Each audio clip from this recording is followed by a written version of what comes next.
বাংলাদেশ উন্মুক্ত বিশ্ববিদ্যালয়ের এইচএসসি পরীক্ষা 2026-এর পৌরনীতি ও সুশাসন দ্বিতীয় পত্রের আমি আপনাদের কয়েকদিন আগে আপনাদের গুরুত্বপূর্ণ একটা সাজেশন আপনার ইউটিউবে আমি আপলোড করেছি। সেটা অনেকে আপনারা দেখেছেন। তবে আজকে আমি আপনাদের একটি গুরুত্বপূর্ণ বিষয় দেখাবো। বিশেষ করে যারা 7-8-2026 তারিখ আগস্ট মাসের 7 তারিখে যারা পৌরনীতি ও সুশাসন দ্বিতীয় পত্রের পরীক্ষায় অংশগ্রহণ করবেন, আপনাদেরকে দেখাবো যে পার্ট থেকে আপনাদের সৃজনশীল প্রশ্ন আসবে সেই পার্ট দুইটা আমি আপনাদেরকে দেখাবো। সবাই গুরুত্বের সাথে এই পার্ট দুইটা আপনারা পড়বেন এবং বিশেষ করে সৃজনশীল প্রশ্নগুলো। এখানে শিক্ষার্থী অনেক পার্টই আপনারা চাইলে পড়তে পারেন, সমস্যা নাই, সেটা আপনাদের বিষয়। তবে আমি আপনাদেরকে একটু সহজ করে বলার জন্য যেটা বলবো, এই 4 নাম্বার ইউনিটটা আপনারা ভালো করে পড়বেন। 4 নাম্বার ইউনিট আপনারা 2টা সৃজনশীল প্রশ্ন শিক্ষার্থী কমন পাবেন। শুধু 4 নাম্বার ইউনিটটা ভালো করে যদি পড়েন 2টা সৃজনশীল প্রশ্ন আপনার কমন আসবে। একইভাবে আপনার এখানে আরেকটা বিষয় যে শুধু যদি আপনার এখানে আমাদের 6 নাম্বার যে চ্যাপ্টারটা রয়েছে,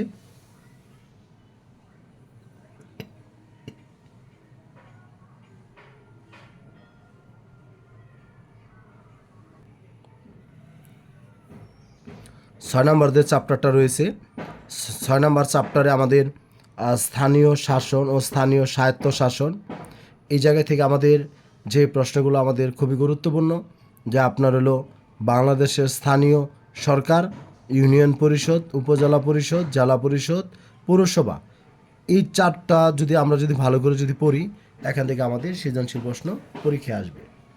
একইভাবে আরেকটা বিষয় আমি আপনাদেরকে বলবো, এই সার্কের গঠন উদ্দেশ্য, সার্ক এবং বাংলাদেশ, শুধু পার্ট 2 আর 3 ভালো করে আপনারা পড়বেন, সৃজনশীল প্রশ্ন কমন পাবেন।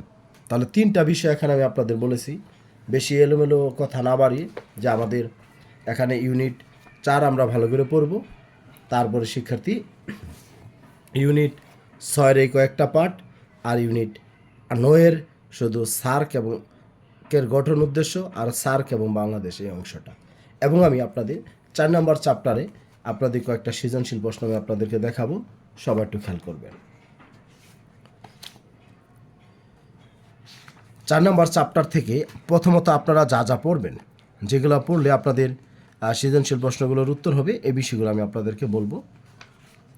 সর্বপ্রথম আপনারা এখানে রাষ্ট্র পরিচালনার যে আমাদের 4টা মূলনীতি রয়েছে, এই 4টা মূলনীতি শিক্ষার্থী আগে ভালো করে আপনারা পড়বেন। যে কোনোভাবেই এখান থেকে একটা প্রশ্ন কিন্তু আপনাদের পরীক্ষায় আসবে এই 4টা মূলনীতি থেকে। মূলনীতিগুলো কী সেগুলো আপনারা জানেন, যে জাতীয়তাবাদ, সমাজতন্ত্র, গণতন্ত্র, ধর্মনিরপেক্ষতা। জাতীয়তাবাদ, সমাজতন্ত্র, গণতন্ত্র, ধর্মনিরপেক্ষতা, এই মূলনীতিগুলো আপনারা ভালো করে পড়বেন। দেখবেন আপনাদের 2 নম্বর প্রশ্ন আপনাদের এখান থেকে কমন পাবেন, নৈর্ব্যক্তিক কমন পাবেন, এবং আপনারা সৃজনশীল প্রশ্নের খ নাম্বার সৃজনশীলটা কমন পাবেন।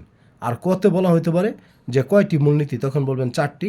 আমাদের সংবিধানের দ্বিতীয় ভাগে আর অষ্টম দ্বিতীয় ভাগের 8 থেকে 25 নম্বর অনুচ্ছেদে রাষ্ট্র পরিচালনার মূলনীতির কথা বলা হয়েছে। তার মধ্যে শুধু 8 নম্বর অনুচ্ছেদে আপনার 4টা মূলনীতির কথা উল্লেখ রয়েছে। সেগুলো হলো কি জাতীয়তাবাদ, সমাজতন্ত্র, গণতন্ত্র, ধর্মনিরপেক্ষতা। তারপরে আবার শিক্ষার্থী শুধু 9 নম্বর অনুচ্ছেদে জাতীয়তাবাদ, 10 নম্বরে সমাজতন্ত্র, 11 নম্বরে গণতন্ত্র, 12 নম্বরে ধর্মনিরপেক্ষতা। এগুলো আমি আপনাদের বোঝাবো, আমি ক্লাস আপলোড করব যাতে আপনারা শিখতে পারেন। তবে এই অংশটা আপনারা ভালো করে পড়বেন। এবার আসেন, আমাদের সংবিধান একাধিকবার আপনার সংশোধন করা হয়েছে, সেটা আপনারা জানেন বা আমরা সবাই জানি। কিন্তু প্রশ্ন হল, এ যাবৎ সংবিধান 17 বার বাংলাদেশের সংশোধন করা হয়েছে। এখন বলবেন স্যার আমাদের বইয়ে তো 16 বার দেওয়া, আপনার বইয়ে যতবার দেওয়া আছে ঠিক আপনি ততবারই পড়বেন।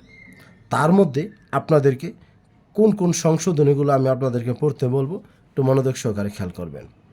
এই জায়গায় আপনারা পঞ্চম যে সংশোধনীটা আছে এইটা আপনারা ভালো করে পড়বেন, পঞ্চম সংশোধনীটা, কারণ এই বিষয়টা আমি আপনাদেরকে বুঝিয়ে দিব। পঞ্চম সংশোধনীটা আপনারা ভালো করে পড়বেন। তারপর শিক্ষার্থী এখানে আমাদের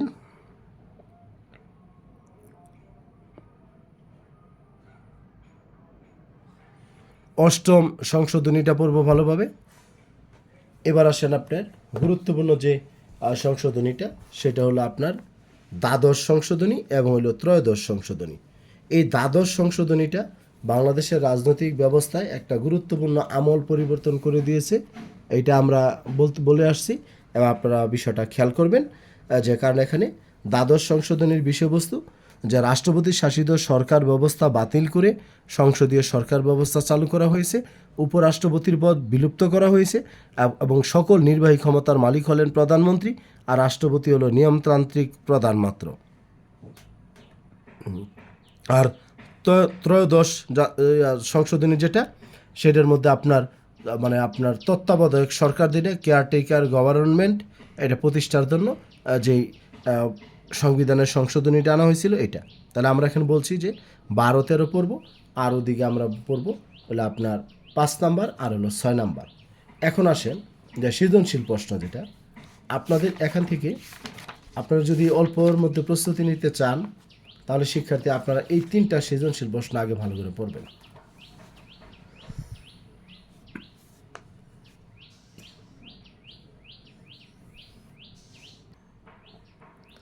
এই 3টা সৃজনশীল প্রশ্ন খুবই গুরুত্বপূর্ণ। আমি আপনাদেরকে একটু পড়ে শোনাই যে সংবিধান রাষ্ট্রের দর্শন স্বরূপ আদর্শ পরিস্থিতিতে সমাজ রাষ্ট্রের চাহিদার সাথে সঙ্গতি রেখে এতে সংশোধনী আনয়ন করা হয়। বাংলাদেশের সংবিধানের একটি সংশোধনীর মাধ্যমে রাষ্ট্রপতির পদকে নিয়মতান্ত্রিক করা হয়, উপরাষ্ট্রপতির পদ বিলুপ্ত করা হয়। এর সংশোধনী অনুযায়ী প্রধানমন্ত্রী প্রকৃত নির্বাহী হয়ে ওঠেন এবং আইন বিভাগের নিকট শাসন বিভাগের জবাবদিহিতা প্রতিষ্ঠিত হয়। তাহলে দেখেন, একটা সংশোধনীর মাধ্যমে আপনার রাষ্ট্রপতি পদকে নিয়মতান্ত্রিক করা হয়, উপরাষ্ট্রপতির পদ বিলুপ্ত করা হয়। সংবিধানে সংশোধনী অনুযায়ী প্রধানমন্ত্রী প্রকৃত নির্বাহী হয়ে ওঠেন, আইন বিভাগের নিকট শাসন বিভাগের জবাবদিহিতা নিশ্চিত হয়। এটা ছিল আমাদের কোন বিষয়টা?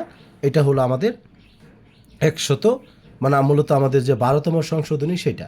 সেই জন্য আমি আপনাদেরকে বলবো, যারা অল্পর মধ্যে প্রস্তুতি নিতে চান আপনারা এই সৃজনশীল প্রশ্নগুলো পড়বেন।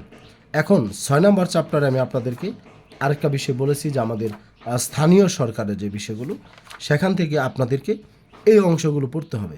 বলবেন স্থানীয় সরকারের মধ্যে স্যার আমরা কি কি পড়ব? স্থানীয় সরকারের মধ্যে আমাদের পড়া হলো উপজেলা পরিষদের মধ্যে ধরেন আপনার এখানে উপজেলা পরিষদের কার্যাবলী, জেলা পরিষদের কার্যাবলী বা পৌরসভার কার্যাবলী, এগুলো একটু ভালো করে পড়বেন। সবগুলো জিনিস প্রায় একই রকম, তবে এখান থেকে কয়েকটা সৃজনশীল প্রশ্ন এই জায়গায় আছে, এটা আপনারা একটু ফলো করার চেষ্টা করবেন। তারপর আমি আপনাদেরকে আরও একটা সৃজনশীল প্রশ্নের ভিডিও দিব, আপনারা যাতে প্রস্তুতি নিতে পারেন। সবাই ভালো থাকবেন, সুস্থ থাকবেন। আর যদি কারো গুরুত্বপূর্ণ কোনো প্রয়োজন থাকে তাহলে শিক্ষার্থী আপনারা আমার সাথে 01609781125 এই হোয়াটসঅ্যাপ নাম্বারে যোগাযোগ করবেন। এখানে শিক্ষার্থী আরেকটা বিষয় আমি আপনাদের বলি, এই পরিণীতি সাবজেক্ট যাদের পড়তে বুঝতে অসুবিধা হবে, আপনারা অবশ্যই আমার একটা অনলাইন ক্লাস চলতেছে, আপনারা সীমিত টাকার মধ্যে আপনারা এই ক্লাসটা করতে পারবেন। যদি কেউ করতে চান আমি আপনাদেরকে বলে দিচ্ছি যে 300 থেকে 400 টাকার মধ্যে যদি আপনারা এই সপ্তাহে যদি এই 4-5 দিনের ক্লাস যদি আপনারা করতে চান, অবশ্যই আপনারা আমাকে যোগাযোগ করবেন। আমি আপনাদেরকে পাঠগুলো বুঝাই দিব যাতে করে আপনারা সবাই উপকৃত হন। আমি ইউটিউবে ভিডিও আপলোড করব, অসুবিধা নেই। ভালো থাকবেন সবাই। আসসালামু আলাইকুম।